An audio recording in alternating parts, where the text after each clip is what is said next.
Salut à tous les amis, aujourd'hui on va tout simplement apprendre à faire ce merveilleux tiramisu. Du coup, pour la première étape du tiramisu version italienne, on va faire le tiramisu de la mama.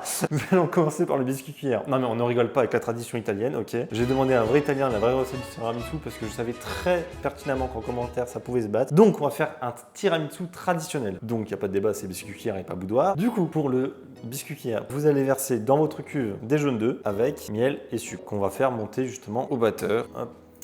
Et le sucre avec le miel.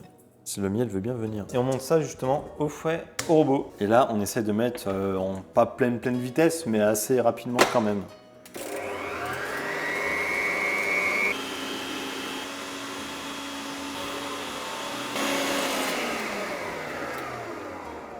Bon alors là, comme vous pouvez le voir, tout a bien blanchi, tout a bien monté. Regardez-moi ça. Là, on a vraiment quelque chose qui se tient. On va réserver ça de côté pour pouvoir monter les blancs justement en neige, en attendant de faire le mélange. Après, si vous avez deux batteurs ou si vous avez un batteur et un batteur électrique, vous montez les blancs au batteur électrique, les jaunes avec ça et ça va très bien quoi. Et ça va être vraiment la base du biscuit pour le tiramisu. Donc vous lavez bien la cuve avant de mettre les blancs, sinon les blancs ne monteront pas. Donc on lave la cuve et on se retrouve pour monter les blancs. Bon alors du coup, la cuve est maintenant très propre et sèche aussi, c'est très important. On y verse les blancs et une toute petite partie du sucre pour les aider à monter. Et après on met ça à tourner. Là c'est pareil, vitesse assez rapide quand même.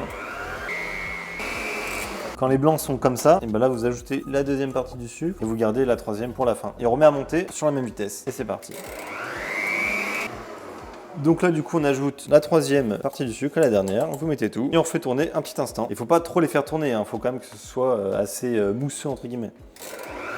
Donc là, ça fait le bec, ça se tient. Vous savez le dicton, on peut le mettre au-dessus de la tête, ça ne tombe pas. Pour le montage, vous avez votre première préparation. Donc là, on rappelle, c'est les jaunes qui ont été montés avec le sucre. On va y ajouter les poudres, qu'on tamise forcément, pour éviter les grumeaux justement. Là, je vais l'ajouter en deux fois et vous mélangez délicatement, pour ne pas refaire tomber les mélanges.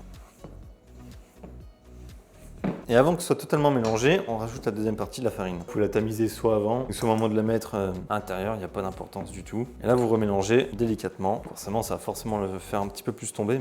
Et avant que ce soit fini de mélanger, on va ajouter les blancs. Ça, c'est un biscuit où il faut quand même faire très attention. Donc là, on sacrifie un petit peu des blancs pour remuer un peu plus. Vous remettez la deuxième partie, qu'on mélangera un peu plus délicatement. Là, vous voyez, les blancs sont assez mousseux, donc ils se mélangent parfaitement bien à la préparation. Là, vous ajoutez la dernière partie. Donc après, le tiramisu, je sais très bien qu'il y en a qui achètent les biscuits, forcément. Ça, après, c'est vous qui voyez. Soit vous le faites, on peut le faire maison. Ça reste un peu délicat quand même, on peut le faire maison, il n'y a pas de souci.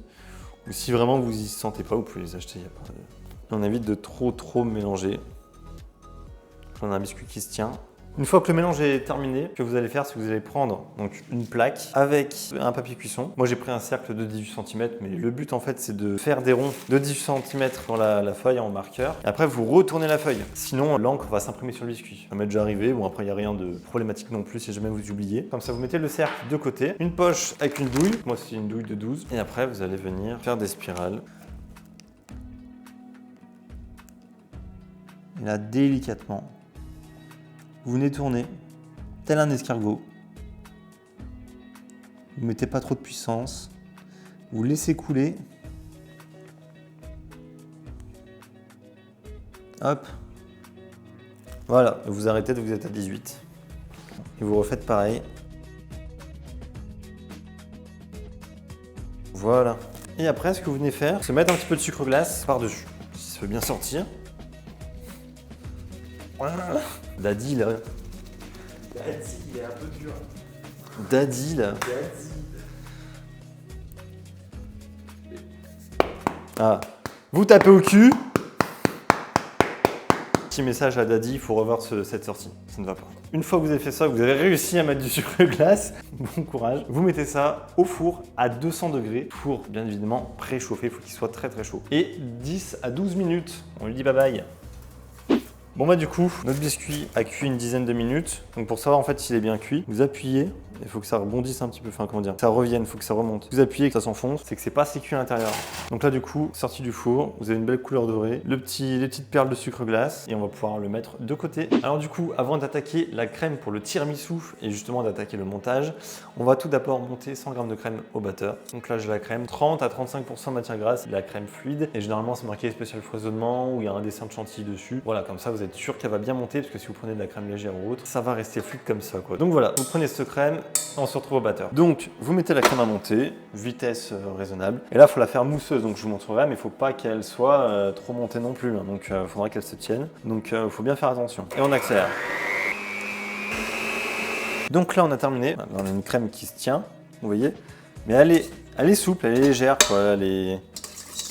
Hop. La crème, on va la mettre dans un petit bol. On va débarrasser la queue, donc on va mettre la crème dans le bol. Comme ça, on pourra faire monter la suite. On réserve ça de côté et après, on la lave et on se retrouve pour la suite. Du coup, on va passer à la deuxième étape de la crème mascarpone, hein, justement. Vous allez prendre les jaunes, vous allez mettre dans la cuve qui a été lavée et séchée, bien sûr. Et là-dedans, j'ai mis le sucre et l'eau. Là, on peut le voir. Je vais me munir de mon thermomètre à sucre. Qu'après, si c'est vraiment, on va dire, professionnel, mais sinon un thermomètre à sonde. Et le but, ça va être d'atteindre 121 degrés. Une fois que ça 121 degrés, on versera sur les jaunes. On aura déjà fait tourner un petit peu au mélangeur, justement, avec le fouet. Comme un peu le style de la meringue italienne, que là, ça va être avec des jaunes. Hop, donc on met ça en cuisson.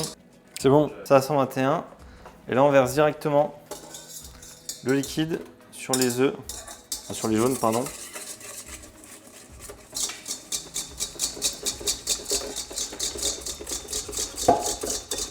En mélangeant une première partie pour éviter que les œufs coagulent, justement.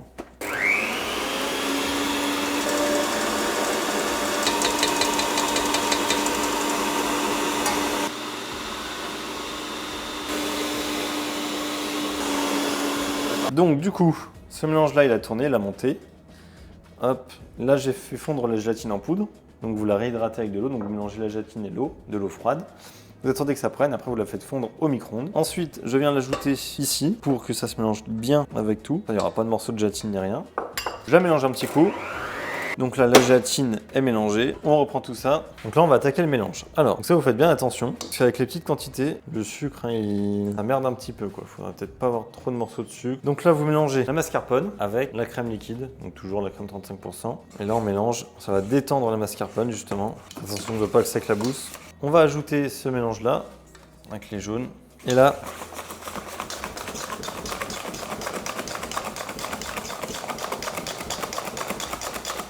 on vient mélanger.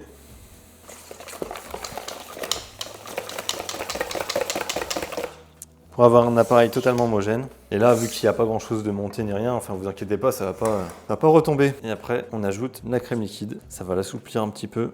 Là, cette fois-ci, on peut mélanger tout doucement. Histoire de garder quelque chose d'onctueux.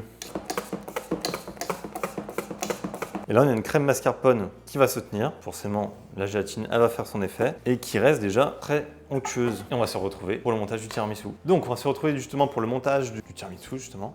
Vous pouvez très bien le faire dans un plat gratin, c'est juste que nous, on prend des petites photos après, donc on essaie quand même de faire quelque chose d'assez esthétique. Mais juste un plat gratin, un plat à tarte, ça marche très bien. Je viens mettre un petit rhodoïde autour. Alors du coup, pourquoi mettre du rhodoïde? Comme ça, en fait, quand on va le démouler, ça va être comme le fraisier que vous allez trouver en boutique. Il va être protégé encore par le plastique. La crème haute, ça ne va pas sécher au frigo. Puis comme ça va tenir aussi le gâteau. Enfin voilà, c'est un aspect un petit peu intéressant. Toujours mettre la jointure du rhodoïde derrière et pas devant. C'est une règle qu'on a toujours en pâtisserie. Comment ça se passe? Pour le montage, je viens emporte-piécer mes biscuits pour être sûr qu'ils puissent rentrer à l'intérieur et pour avoir une forme parfaite. Donc rien ne sera gaspillé, hein. On peut toujours tout manger. Je remplace le rhodoïde avec la jointure au fond. On monte directement dans une assiette parce qu'on ne pourra pas forcément trop le reprendre. Donc au moins, comme ça, on a juste enlevé le cercle, on enlève le rhodoïde, on peut le manger. C'est parfait. Donc je place le biscuit au fond. Vous voyez, il fait parfaitement bien la taille du cercle. Je prends mon petit café que j'ai fait avant toute cette préparation et que j'ai fait refroidir. Et là, on vient imbiber le biscuit de café. Là, il faut bien imbiber parce que c'est ça qui va donner le goût du café, donc faut pas avoir peur. Ça va aussi ramollir le biscuit, qui a toujours tendance à être un petit peu sec, même si là il était assez moelleux quand même. L'avantage de le faire au pinceau, c'est qu'on va équilibrer, on va dire, le café, on va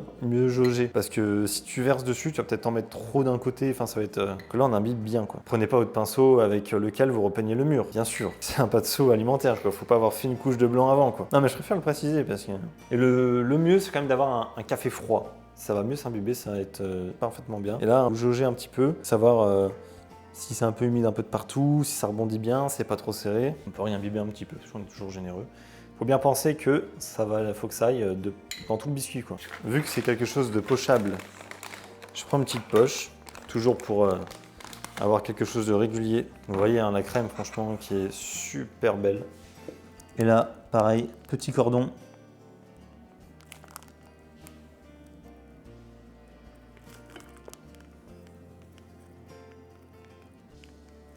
Comme ça, je suis sûr d'être bien droit. Là, on a une surface très lisse. Sinon, vous pouvez très bien le faire à la cuillère, essayer de faire quelque chose de très propre. Ensuite, on remet une couche de biscuit. Et la dernière, bien sûr. On appuie un petit peu. On va essayer d'être le plus droit possible. Comme ça, plus vous êtes droit, plus vous aurez un montage régulier et puis très joli. Et là, c'est pareil, la générosité de l'imbibage.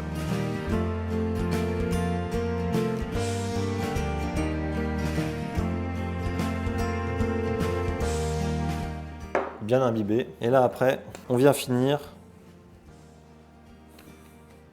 à la corne. Et là, je viens avec la spatule lisser. Alors, attention de ne pas en mettre de partout sur l'assiette pour garder une assiette propre. Ça vous évite de nettoyer les contours. Vous voyez, on est vraiment pile poil en quantité. Après, si vous n'avez pas quelque chose de lisse au-dessus, c'est vraiment pas grave dans le sens où on va mettre du cacao après, donc on va pas y voir. Et là, vous venez saupoudrer votre tiramisu de cacao. Alors, faut pas qu'on voit la mousse, mais faut pas avoir 3000 cm de cacao, parce qu'après c'est vite étouffant. Donc, faut vraiment jauger avec une belle couche. Hop, et on a le tiramisu. Donc là, les amis, le tiramisu, on l'a fait ce matin, on l'a laissé se reposer toute une après-midi. Je vais enlever le cercle. Hop. Voilà. Donc là, on peut voir les couches. On a un montage assez régulier, comme on peut le voir. Et après, on peut remettre un petit peu de cacao si jamais pour combler un petit peu les trous. Mais le tiramisu est dès à présent terminé. La recette est à présent terminée. Voilà, c'est très simple. J'espère que vous allez pouvoir le refaire, la partager en famille. C'est un tiramisu, c'est assez convivial. On en prend une petite part, etc. C'est très frais. Pour l'été, ça va être parfait. Et puis voilà, si vous avez adoré la vidéo, n'hésitez pas à mettre un petit commentaire, un petit like, à vous abonner à la chaîne, ça fait aussi plaisir, ça nous soutient, à partager la vidéo à vos amis pour qu'ils puissent aussi refaire la recette. Et la recette, en parlant d'elle, elle est à retrouver en description sur le site, donc régalez-vous bien.